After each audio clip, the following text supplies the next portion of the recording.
অনেক দিন পরে আমরা ডিসি রোডের নদী পার হচ্ছি। আমরা 5 ভাই বোন সবাই দূরে দূরে থাকি। তো এবার ডিসেম্বর মাসে প্ল্যান হয়েছে যে আমরা সবাই একসাথে হব।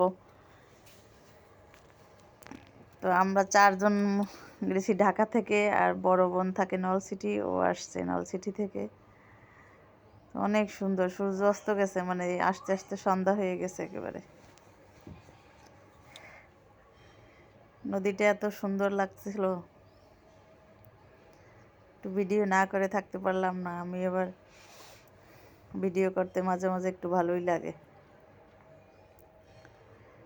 তো বাড়িতে একটা ভাই খাসি কিনে রাখছে, আমরা সবাই একত্রিত হয়েছি। এই জন্য বাচ্চাদের কি আনন্দ, আমার 2টা ছেলে, বড় বোনের 2টা, বড় ভাইয়ের 3টা, ছোট বোনের 2টা, সব মিলিয়ে মানে খাওয়ার থেকে আনন্দটাই বেশি ছিল। অনির্বাণ খুব খুশি, মামা ছাগল কিনে রাখছে তাই।